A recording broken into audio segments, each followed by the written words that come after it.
I suspect there may be a little cognitive dissonance around the room this evening. I looked over the conference agenda, and it raises a very serious question: what in the world does Skaggs talk have to do with anything else we're doing here?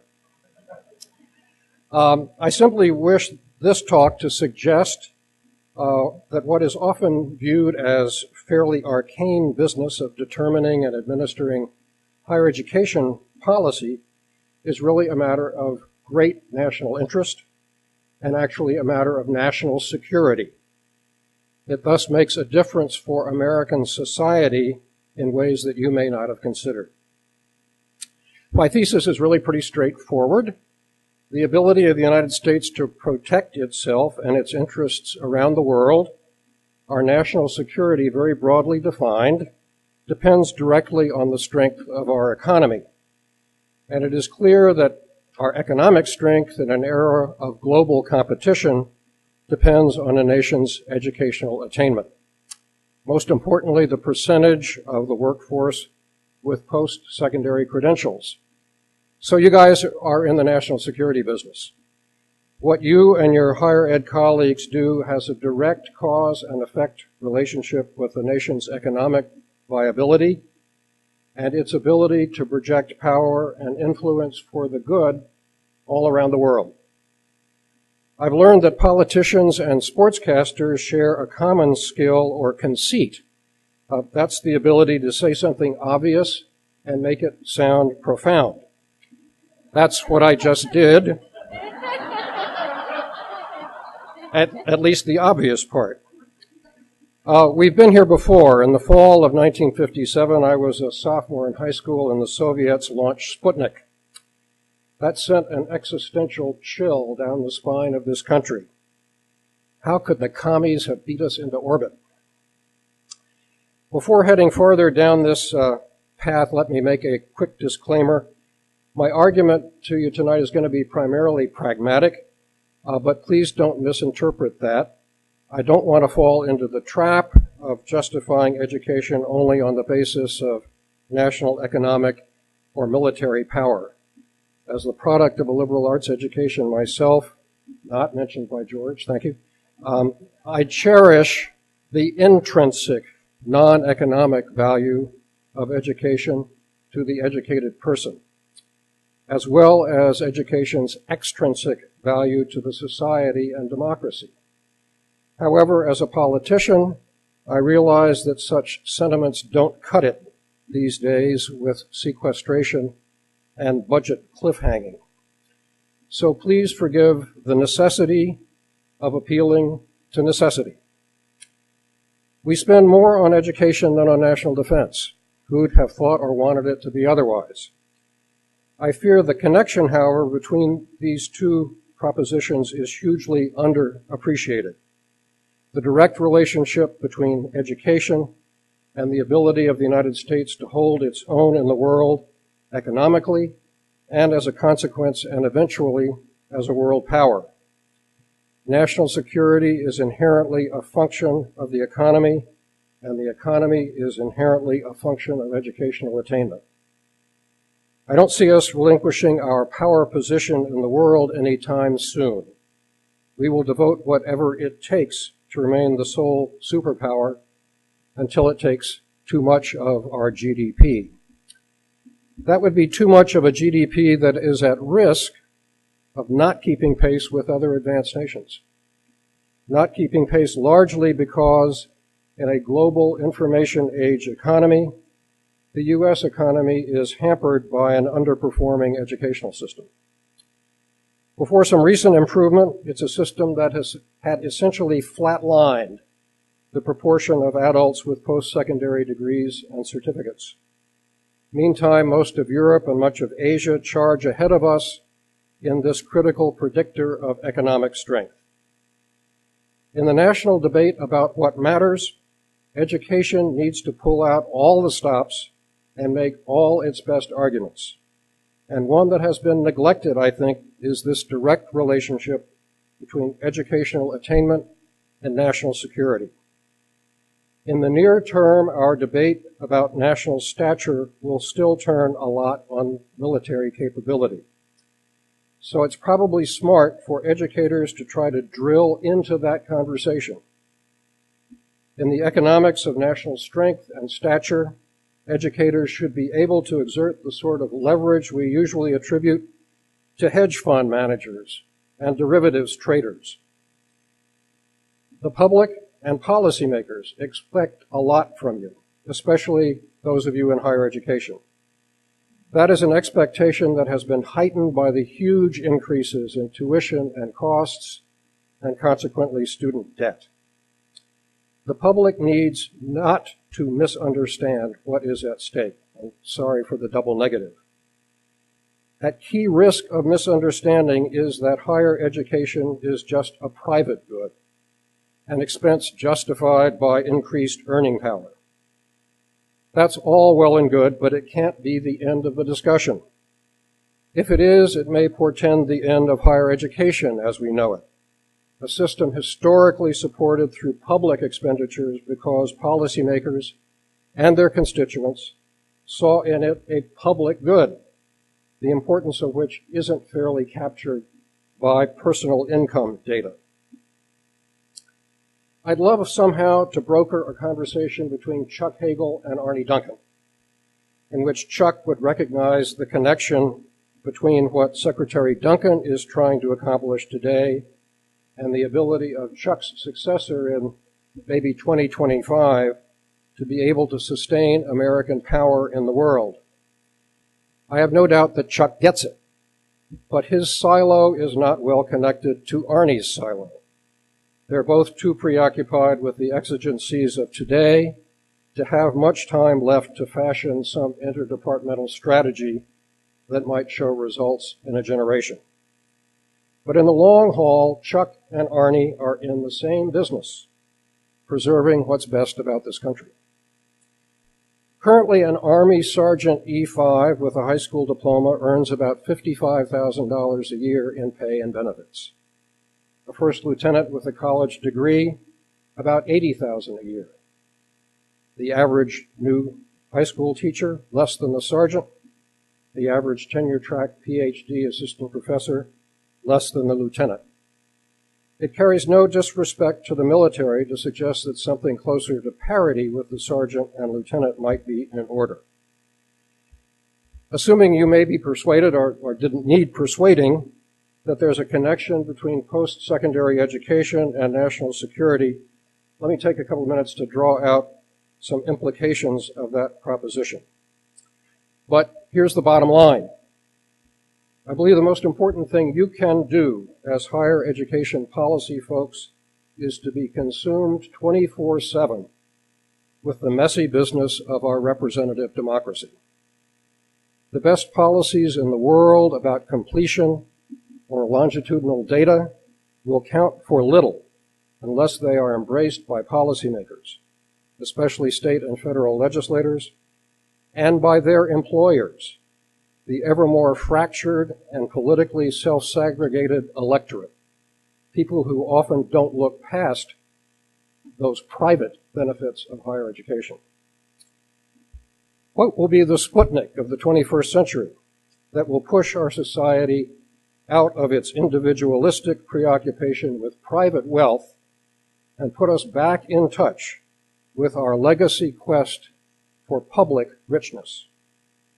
I hope we can aspire to a better grasp of some fundamental values that need to be instilled in and by every educator.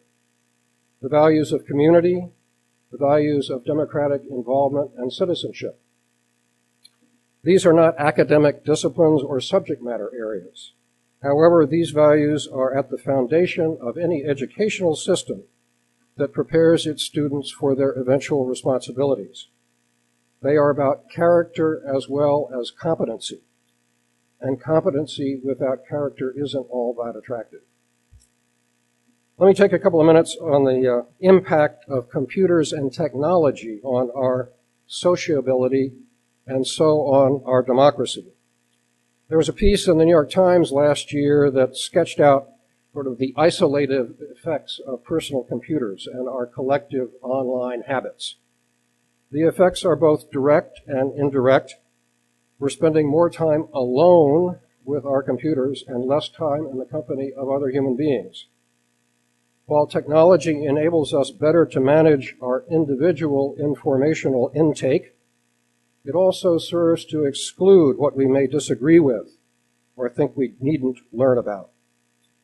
While some earlier research suggested the internet should be more broadening than narrowing, I have to say that the narrowing makes more intuitive sense to me these days than the broadening, and it comports better with what I see and experience. A base level of public honesty with each other is needed to support the integrity of our politics, our system of government. Our sense of democratic political community depends on broadened exposure to what's around us, on an understanding of differences among us, and a tolerance that comes from that understanding. That understanding and tolerance are the predicate for compromise and problem solving. And compromise and problem solving is the central responsibility of our representative democracy. To the extent that the way we learn narrows our social and political horizons, it starts to get in the way of solving our society's problems. It subverts the raw materials of compromise. So the technological advances that both facilitate our intellectual pursuits and sometimes erode them seem likely at the same time to impede social pursuits and the efficacy of democracy. The way we learn and communicate with each other, or don't, affects the way we govern ourselves.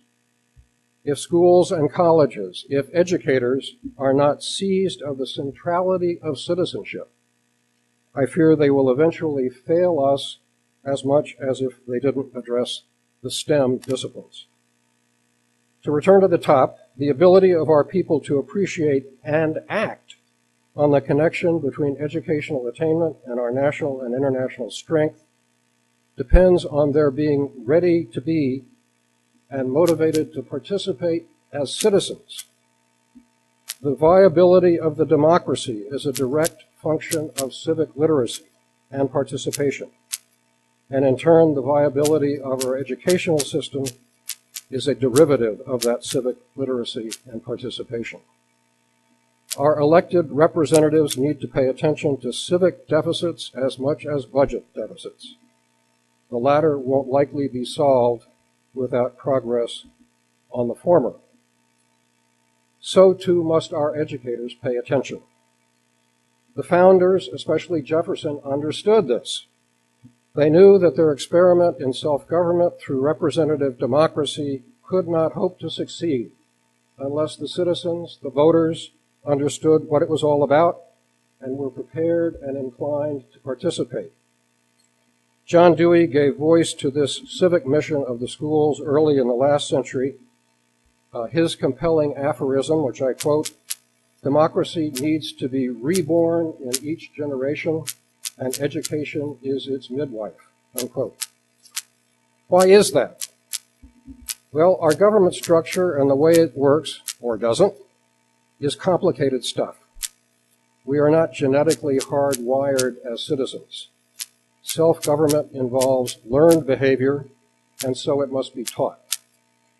One of my favorite statements from the founders is Madison's explanation of what a republic is all about.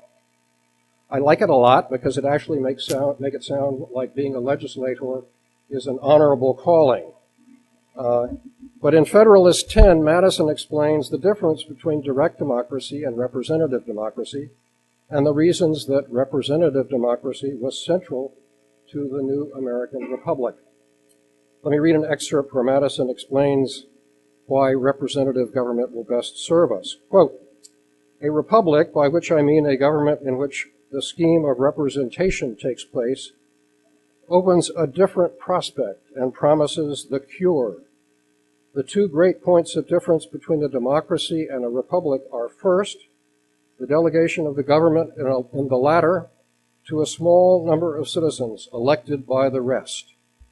The effect is to refine and enlarge the public views by passing them through the medium of a chosen body of citizens whose wisdom may best discern the true interests of their country, and whose patriotism and love of justice will be least likely to sacrifice it to temporary and partial considerations." Unquote. Sounds like today's Congress. Admittedly, with its 18th century language, this is fairly esoteric material, but it's absolutely central to understanding our system of government. Conversely, without a grasp of such basics, we risk becoming a people who are dismissive and distrustful of politics because we don't understand it, probably because we were never taught it. And so I fear that is what we have gradually become, a people dismissive and distrustful of government. A few years ago, the American Bar Association did an extensive poll of adults in this country and how well they understood their own government. The poll asked the sample to identify the three branches of government. Barely half got it right: legislative, executive, judicial. The remainder was evenly split between Republicans, Democrats, and Independents on the one hand, and state, federal, and local. I don't need to tell you that our players, the citizens in the country, don't know the rules, don't know the structure. It's awfully hard for them to play the game. Let's take a look at sort of the farm team for citizenship, our K-12 system. The National Assessment of Educational Progress, known to all of you, I'm sure, as NAEP, or the Nation's Report Card, tests a broad cross-section of our citizens, our students, on a range of subjects. There is a NAEP test in civics for students in grades 4, 8, and 12 every 4 years, last given in 2010. Various questions about knowledge and participation and disposition. So how did our kids do? In comparison to earlier years, the average scores in 2010 hadn't changed much. Some were higher, some lower, even though the vast majority of the students said that they had been taught civics in 8th grade, studied government in high school. That may sound reassuring. However, the grade level scores all hovered around 150 at a maximum of 300. Something like 2/3 of students scored below proficient. 70% of 8th graders could not identify the purpose of the Declaration of Independence. Now, maybe people don't need to be able to recite in Madisonian terms the philosophical underpinnings of a republic, but they do need to know that this country and our 50 states are set up to be republics, and the differences between that and a pure democracy. If they live in one but expect the other, it's a sure prescription for frustration and disenchantment. Let me quickly stipulate that us former and current politicians are due our fair share of the blame. That's in part because of a mixture of educational fatigue and pandering on our part. The educational fatigue comes from politicians not having the energy or maybe even the desire to fulfill their role as educators. They need to explain what it is they're up to and how it's supposed to work. It has to go with the territory for our electeds also to be teachers. It is in the essence of the representative dynamic for those in office to come home and explain their decisions. It has to become part of their accountability system. Here's where the pandering comes in. It is in acquiescing to the idea that our representatives at whatever level, Congress or the General Assembly or boards of education, are mere agents of public opinion. Politics is not arithmetic or polling, and if we let our people think it is, they will inevitably be disillusioned and turned off, and very hard to persuade that they should trust government. The schools are the place where most people encounter government in the most telling and personal way. Those of us who hold or held office have to be proud enough of the work that we do, the time we put in, the homework involved, the deliberations, the compromises, proud enough of all that and the skills and the knowledge it takes to do it, to stand up and explain that the end result of this is judgment, not just reflexive and mechanical assessment of what the voters believe they want and therefore believe they are entitled to.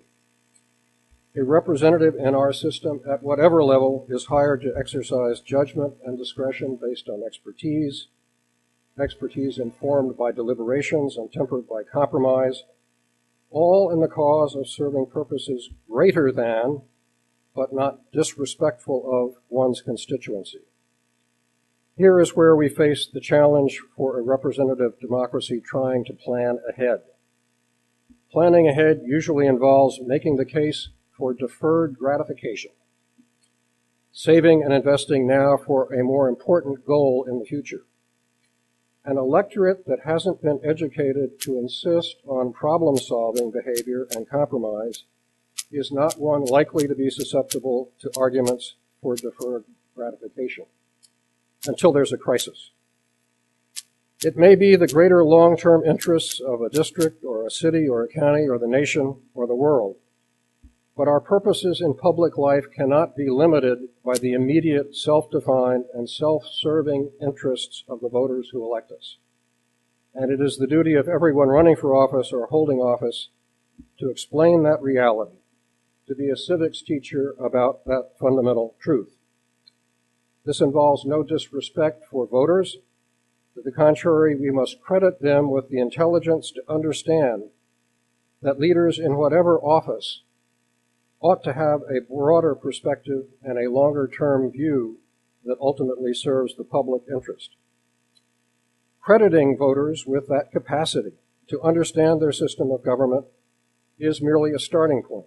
It's a source of hope. It means that we have some reasonable prospect of turning around the current dysfunction in our politics. Some of you may remember the old Pogo cartoon which Walt Kelly did for the first Earth Day. Pogo is sitting in the middle of a swampy pool with discarded tires, an old washing machine, some bottles marked with a triple X of poison. And the caption is, quote, "We have met the enemy and he is us," unquote. So as appealing as it may be to blame the politicians for all that ails the body politic, it misses the boat. Electoral politics is a kind of market system where votes serve the role that money plays in the commercial marketplace. And just as the efficiency of economic markets depends on transparency and information and informed consumers, so does the efficiency of political markets. Yet this country has systematically engaged in unilateral civic disarmament for a couple of generations. The teaching of government, that midwifery of democracy, as Dewey would have it, has been severely neglected. We have asked the schools to fill a whole lot of other obligations, but at a deep cost to their responsibility to educate citizens. American democracy surely has to be protected, but it also has to be nurtured and cared for. I'm confident that with some care and feeding, the American people can regain a sufficient understanding of their own political system. If so, they will again insist on electing people who realize that their job is not to bow to ideology, but to work out the differences that will always beset a huge and diverse nation. We have to figure out how to reknit some semblance of political community that can function with the give and take needed to work through and work out our differences. We all must be stewards of democracy. That stewardship has to include you, the folks who fashion and reform the guidelines for public higher education. Candidates appeal to us with simplistic arguments like government should be run more like a business. I fear most Americans don't appreciate or understand why requirements like due process and equal protection actually mean that we have to put up with some necessary inefficiencies in the cause of something more important: fairness and justice. We need citizens who can take apart notions like, quote, running government more like a business, unquote, and figure out what about that idea may make some sense and what is simply a red herring. I believe most people, surely in this room, would agree with President John Kennedy that, quote, the ignorance of one voter in a democracy impairs the security of all, unquote. The connection between higher education and national well-being is obvious. But to make that connection work for you politically requires educators to look beyond their usual provinces and provinciality. You, must recognize your existential stake in a political system that can function. You, must take on the job of restoring basic civic literacy, or I fear our politics will fail to plan and to appreciate and to support our colleges and universities. And one weapon you have to deploy in your fundamental role in advancing national security and economic strength. I ask that you find some way to bring a sense of urgency about this to your work, as tangential to it as it might seem at first. Your work on higher education policy can thrive only in a broader and broadened educational culture, a culture that embraces its own civic connections, from teachers to students to citizens, to the nation's economic strength, to our national security, and then returning back to schools and teachers. Your work, either by intention or through inattention, will shape the coming generation to see their role in the democracy, or not. Will you see to it that they are encouraged to look beyond their academic disciplines and see their role in the great American political experiment? If they do, the experiment can only succeed, and with its success, so also the success in educational attainment and economic well-being and national strength. If they don't, I fear the further crumbling of the political foundation on which our educational system rests, as well as our national strength. The democracy lesson is not for someone else. It is for us. There is no more important work to be done for the sake of education. Thank you.